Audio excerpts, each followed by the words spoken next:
The Red Wings stage a big comeback. The Mammoth are rolling. The defending champs get an impressive shutout. Overtime winner in Toronto, and the Kraken continue to surprise. Details coming up on this edition of Locked On NHL Game Night. When that final horn sounds, you know it's time for Locked On NHL Game Night. All the post-game reactions to every game across the league, every single night, with insights only the hosts at Locked On can provide. Prepare to experience game day reactions like never before. Only on Locked On NHL Game Night. Your team every day. Hey, hockey fans, welcome to Locked On NHL Game Night, part of the Locked On Podcast Network, your teams every day. Thanks for making Locked On NHL Game Night your place to get a recap of the night in the NHL during the regular season and the playoffs.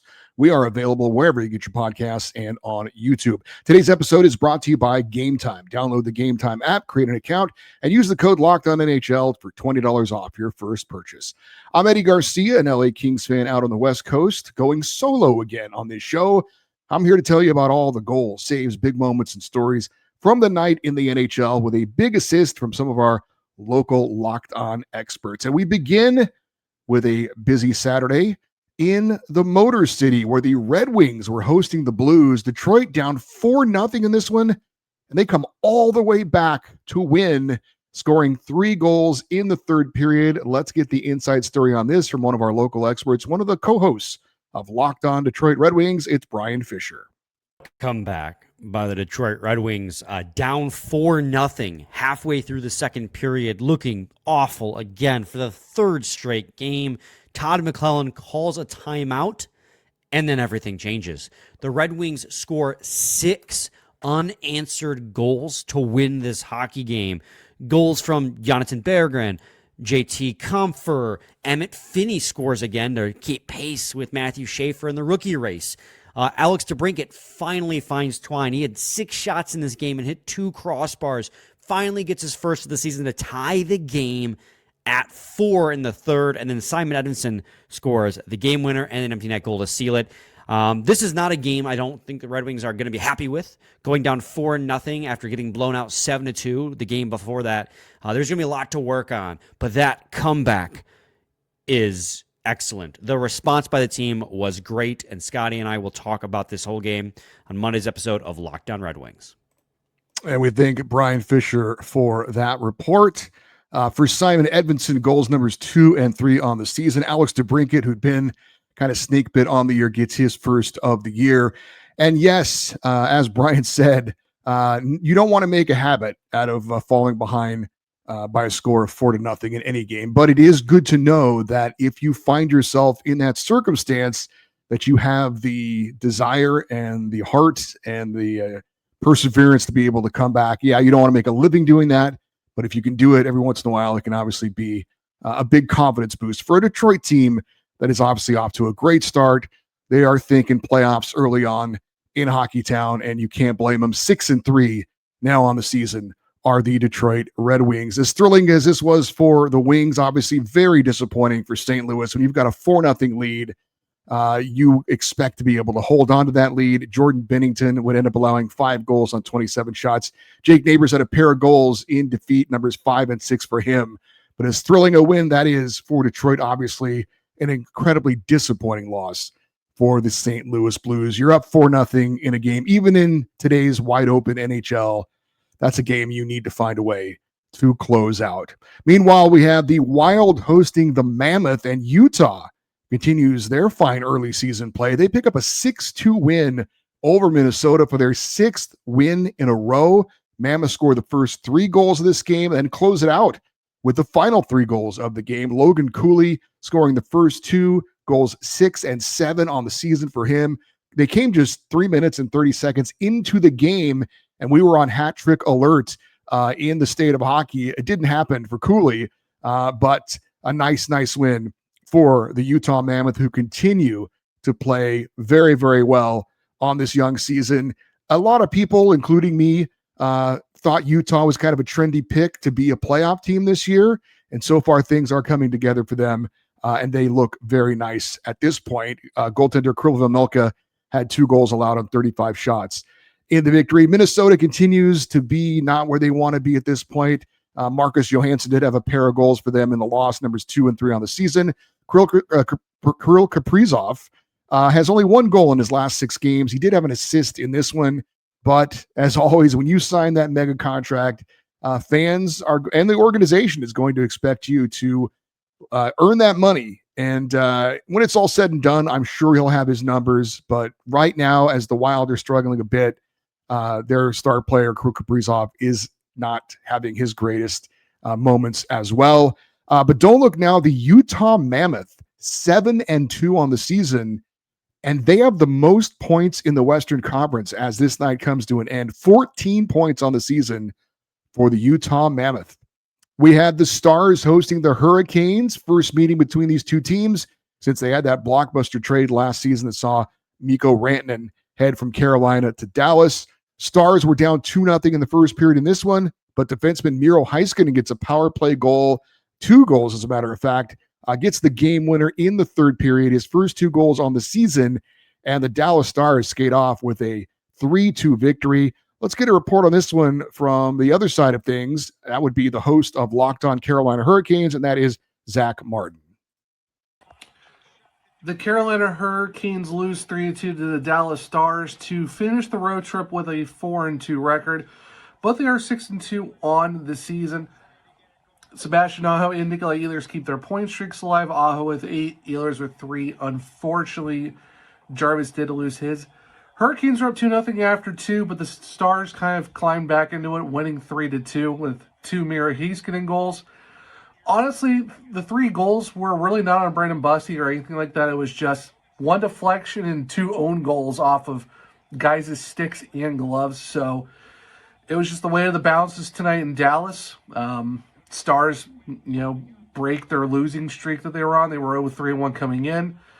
And unfortunately, like I said, the Hurricanes lose. But overall, 4-2 on the road trip, and that's when you're losing like 3 defensemen and 2 forwards. You have a bunch of new guys on the roster. So just to come out and finish this trip without Slavin, Gostisbehere, you lose Miller partway through it, you lose Robinson and Carey. There's a lot of fight in this Carolina Hurricanes team, but now they come home on Tuesday to face the Golden Knights. But finally, after 2 weeks and 6 games, the Hurricanes wrapped up their North Carolina State Fair road trip. All right, thanks to Zach Martin for that report. For Dallas, their 4-game losing skid does come to an end. Much needed win for the Stars. Jake Ottinger allowed 2 goals on 28 shots in the victory. The Bruins were hosting the Avalanche, and Boston hands Colorado its first regulation loss this season with a 3-2 victory. They also snapped a 6-game losing skid of their own. Let's get a report on this one from one of our local experts, the host of Locked On Boston Bruins. It is Ian McLaren. Finally back in the win column. This is Ian McLaren, host of Locked On Boston Bruins. And in the midst of a 6-game losing streak, the Bruins went out and beat the Western Conference leading Colorado Avalanche here on Saturday afternoon. They got down early, but they were able to kickstart a comeback thanks to Victor Arvidsson's first goal as a member of the Boston Bruins. He was out there late in the game, making huge blocks as well. Jeremy Swayman made 29 saves, but the Bruins had like 35 block shots in this one. A great team effort and a huge burden off their shoulders as they were definitely carrying the weight of this lengthy losing streak. To beat Colorado, no small thing. And hopefully the Bruins can keep it going here and start to string some W's together, get some points, and maybe get back in the thick of the wildcard race in the Eastern Conference. Catch Locked On Boston Bruins for all the latest. And thanks to Ian McLaren for that report. Ian, though, was in error. The Bruins did not have 35 block shots. They only had 34 block shots in this one. That is desire, and that is heart. And if I'm goalie Jeremy Swayman, I'm buying the boys a few rounds after that one, maybe a couple extra for Elias Lindholm, who blocked 6 shots, and defenseman Andrew Peak, who blocked 5 shots. That's going the extra effort to make sure your goalie doesn't see too many shots. But even so, he did turn aside 33 shots, allowed 2 goals to Jeremy Swayman. So obviously Colorado with a lot of shots towards the net. Morgan Geekie had a huge goal in this one. Slick little move, 5 seconds left in the second period. He goes behind the net. The goalie for Colorado kind of was deked out on it and he tucked it inside the post on the other side, kind of playing a hide and seek in the back of the net. For Colorado, Arturi Lehkonen had both of their goals, numbers 3 and 4 on the season, but a nice win for the Boston Bruins, again, knocking the Avalanche in the loss column, their first regulation loss of the season. Maybe they're peeking ahead to that big game on Sunday against the New Jersey Devils. We had a shutout in South Florida and an overtime game in Toronto. We'll give you details on those next on Locked On NHL Game Night. Let's be real. Making excuses doesn't solve anything. We've heard it before. It's just stress. I'm tired, or it happens to everyone sometimes. But when it comes to performance, sometimes your body just needs a little extra support. And that's where Rugiet comes in. Rugiet.com offers fast-acting, doctor-prescribed treatments for ED designed to help you stop making excuses and start making moves. Rugiet makes it easy to get started. You just connect with a board-certified doctor 100% online. No awkward waiting rooms or in-person appointments. It prescribed your treatment ships discreetly to your door. The process is fast, simple, and private, and it's all handled by real doctors. It's about confidence, connection, and getting back to the moments that matter. Visit Rugiet.com. That's RUGIET.com/LockedOnNHL. You'll get 15% off your first order. That's Rugiet.com, RUGIET.com/LockedOnNHL. And don't forget to use the code LockedOnNHL so they know that we sent you. Rugiet. Stop making excuses and start making moves. And hockey season officially here, and nothing beats the in-arena experience for games. But let's be real, getting tickets can sometimes be a total headache. Between waiting in queues, surprise fees, and prices that jump right before checkout, it's easy to get frustrated when all you want to do is cheer on your favorite team. That's where Gametime comes in, the app that gives fans the advantage. It's your ultimate life hack for scoring amazing NHL tickets fast, easy, and stress-free. I love when what you see is what you pay for. There's no hidden fees at checkout, and you see exactly the view you're going to get from your seat before you buy the tickets. They have an in-app seat view feature that is amazing. Their zone deals are a game changer. You pick the section, Gametime gets the seats, and you save big. You can even find NHL tickets for under $25. Take the guesswork out of buying NHL tickets with Gametime. Download the Gametime app, create an account, and use the code LOCKEDONNHL. You'll get $20 off your first purchase. Terms apply. That's code LOCKEDONNHL for $20 off. Swipe, tap, ticket, go. All right, we had the Vegas Golden Knights, one of the top teams in the West, on the road in Florida, taking on the defending two-time Stanley Cup champions, and the Panthers get a 3-0 shutout win in this one behind just a 17-save performance for Sergei Bobrovsky. His 50th career shutout. Sam Reinhart had a goal in the opening period. That was all the offense that the two-time champs would need, but A.J. Greer and Cole Schwindt added goals as well. Anyway, for the Panthers, they hand Vegas their first regulation loss of the season. Let's get a check on this one from one of our local experts, one of the hosts of Locked On Vegas Golden Knights, and that is Chris Golick. Lifeless in South Beach. What's up, everybody? Chris Golick, Locked On Vegas Golden Knights here. The Golden Knights fell 3-0 to the Florida Panthers on the first game of the roadie. Mark Stone's injury and Aiden Hill's injury are felt in the first game of the road trip. We'll see if Vegas can bounce back immediately tomorrow versus the Tampa Bay Lightning. Please make sure to check out the Locked On Vegas Golden Knights podcast Monday through Friday on YouTube and anywhere you catch your podcast. Your team every day. And we thank Chris Golick for taking time out from coaching his daughter's soccer team to give us that report. And that's not, I'm not kidding. That's actually real. Chris mentioned no Aiden Hill. He's out week to week with a lower body injury. Second time this season he's been hurt. So it's Akira Schmid in net right now. He allowed 3 goals on 26 shots.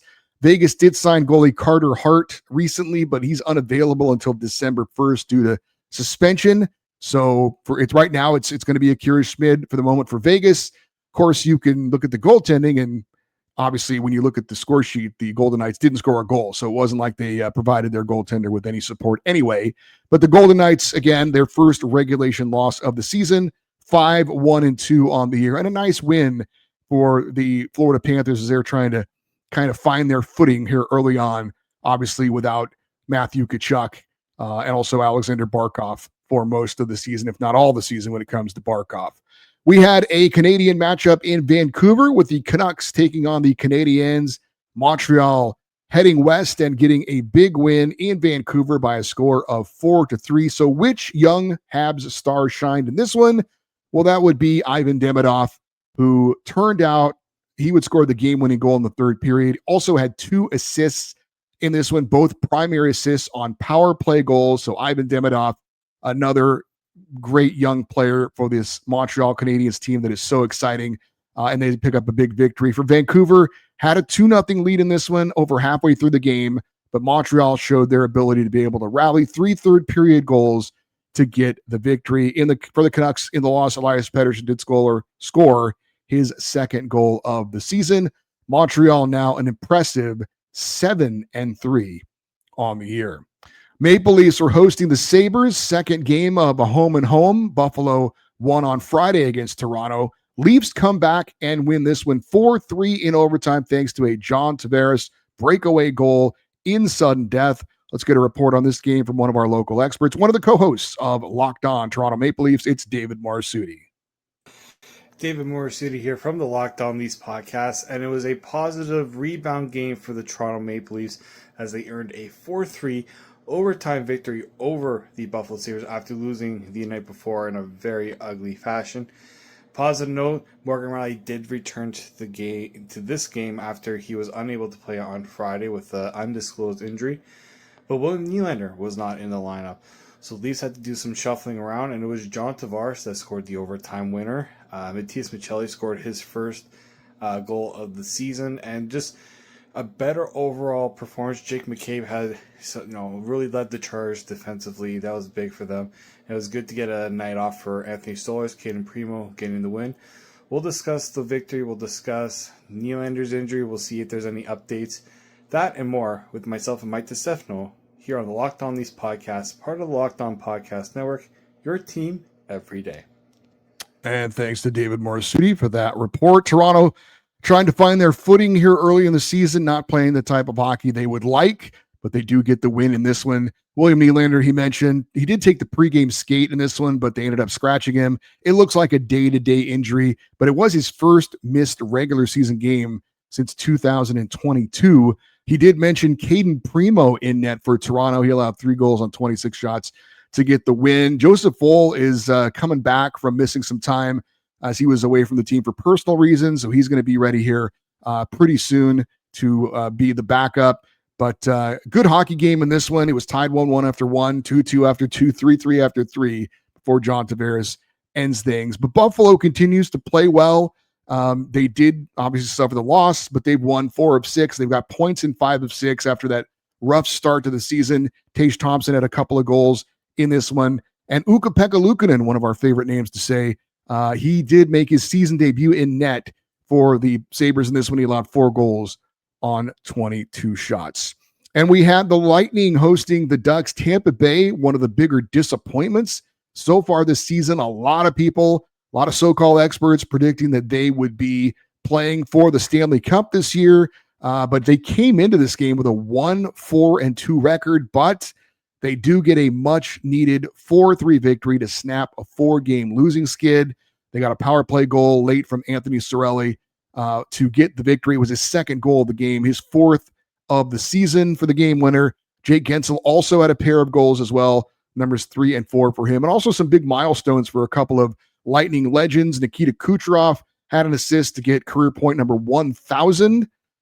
He is, I had it written down. He's, can't remember like well, I won't speculate. I had the number for how many players have had 1,000 points in their careers, but you'll have to look that one up because I don't have the note here. Victor Hedman, also 800th career point for the big defenseman for Tampa Bay. So a couple of milestones for a couple of their legends. Certainly still work to be done for Tampa Bay. Even with the 2 points in this game, the Tampa Bay Lightning have the fewest points of any team in the Eastern Conference, just 6 points on the season. So a lot of work to be done, but there's still a lot of season left as well for a very talented Tampa Bay team.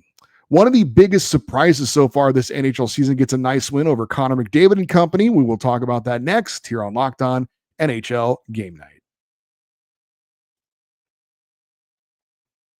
The NFL season is here, and FanDuel is making sure you're ready for kickoff with a can't-miss offer. Right now, new customers can bet just $5, and if your bet wins, you'll get $300 in bonus bets to use across the app. I love using FanDuel because it fits however you like to bet, player props, building a same-game parlay, or even jumping in live as the action unfolds. It makes every game more exciting, whether you're watching your team or just keeping an eye on your fantasy lineup. It's quick, easy, and the best way to add a little more energy to your Sunday. So are you ready to play? Download the FanDuel app now by visiting FanDuel.com to get started. That's FanDuel.com to place your first $5 bet.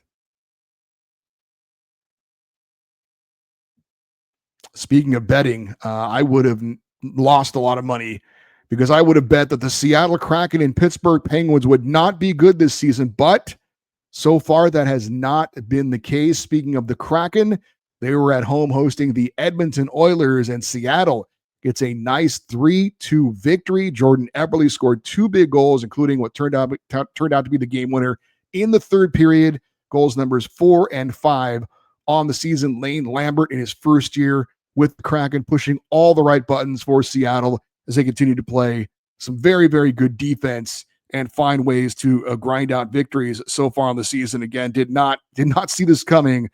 For Seattle, they are certainly playing some pretty good hockey. And in net for them was Joey Decord, allowing just 2 goals on 33 shots. He's been good for them early in the season.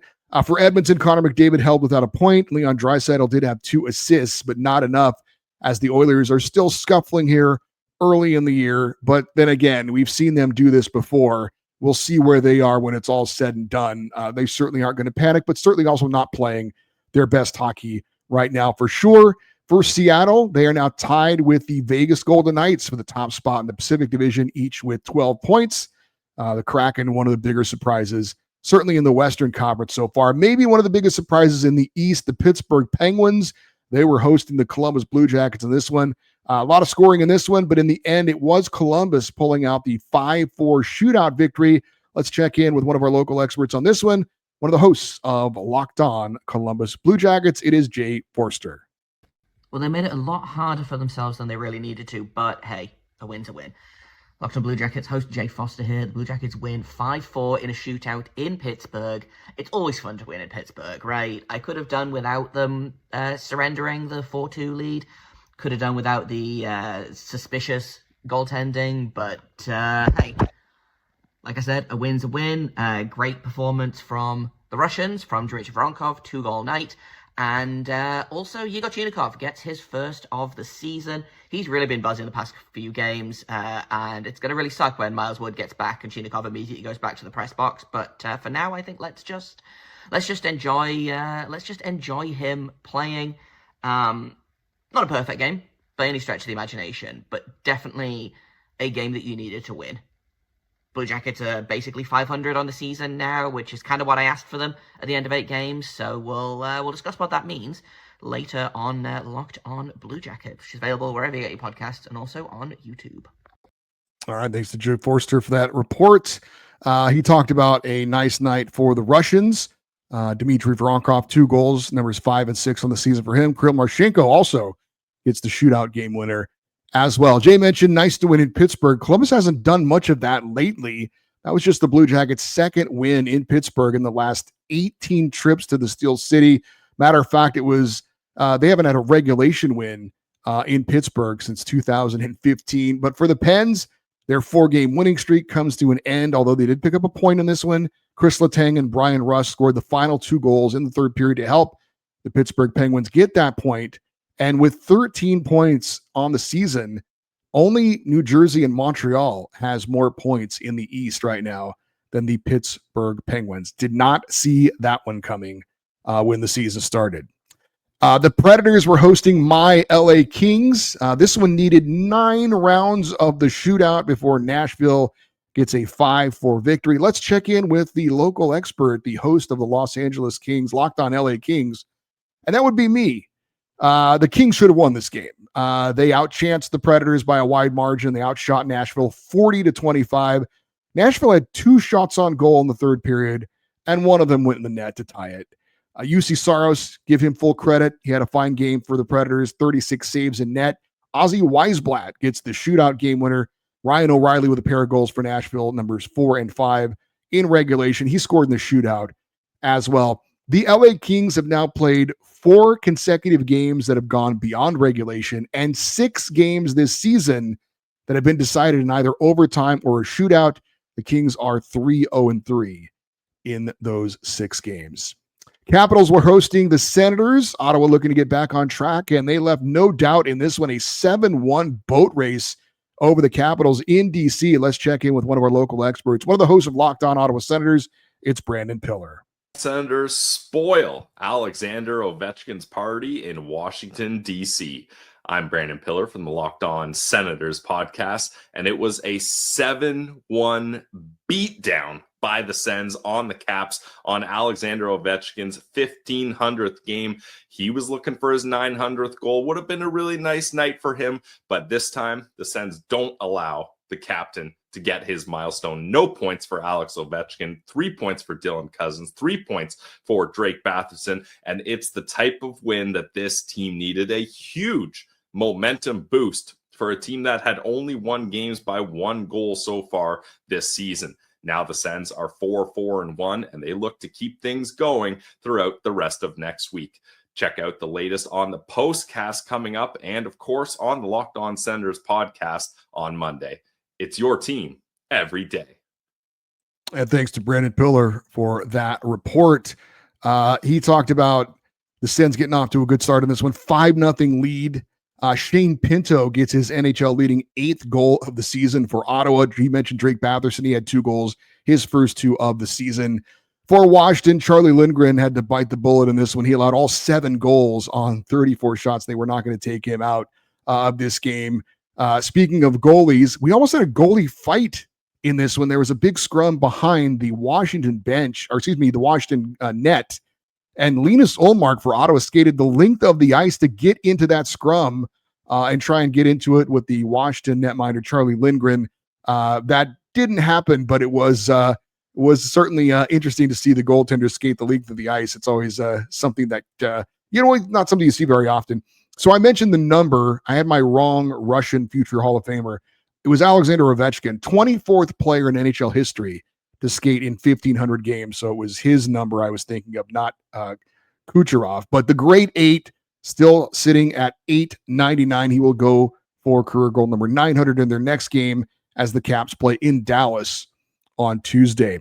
And we're at our final game of the day. The Flyers hosting the Islanders. Philadelphia getting a 4-3 shootout victory in this one. Big game for Trevor Zegras, who scores his first 2 goals as a Flyer. He scored in the shootout as well. Let's get a report on this one from one of our co-hosts of Locked On Philadelphia Flyers, and that's Rachel Donner.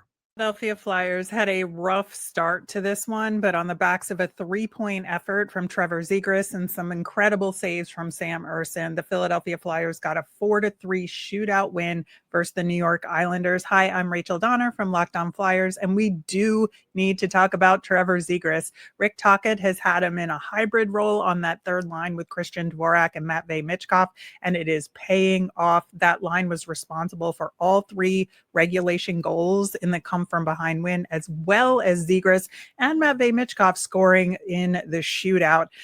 Sam Ersson hadn't played in a few games and did look a little rusty in the first period, but then pulled off some fantastic saves late in the game, one in overtime and one in the shootout that allowed the Flyers to ultimately come back and win.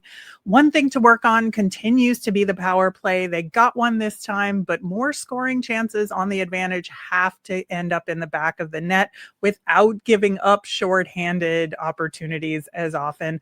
More on this game and more on the Monday show of the Locked On Flyers podcast. And thanks to Rachel Donner for that report. So a nice win for Philadelphia. Trevor Zegras trying to show he's more than just a guy who can have some nice highlights every once in a while. Big game for him, his biggest game so far as a Flyer. For the Islanders, their 4-game winning streak is snapped, but they do have points in 5 straight. Also a nice story in this one, Long Island native Marshall Warren made his NHL debut for the Islanders. He ended up with 2 assists. Matthew Schaefer, the number 1 overall pick in this year's draft, who had at least 1 point in his first 6 games of his career, did not get a point in this one. So first NHL game for Matthew Schaefer where he does not get a point. All right, that is going to do it for this edition of Locked On NHL Game Night. If If you want complete, detailed coverage of your favorite NHL team, there is a Locked On NHL team podcast for you, YouTube show, podcast as well. We have one for every team except Calgary, but we're working on that. This show, Locked On NHL Game Night, is here for you each and every night of the regular season and playoffs, wrapping up the night in the NHL. Don't forget to like and subscribe to the show if you're watching on YouTube, and we'd love for you to see your comments on what happened this night in the NHL as well. That'll do it for this episode of Locked On NHL Game Night. I'm Eddie Garcia. Thanks for listening and watching. Locked On NHL Game Night, part of the Locked On Podcast Network, your teams every day.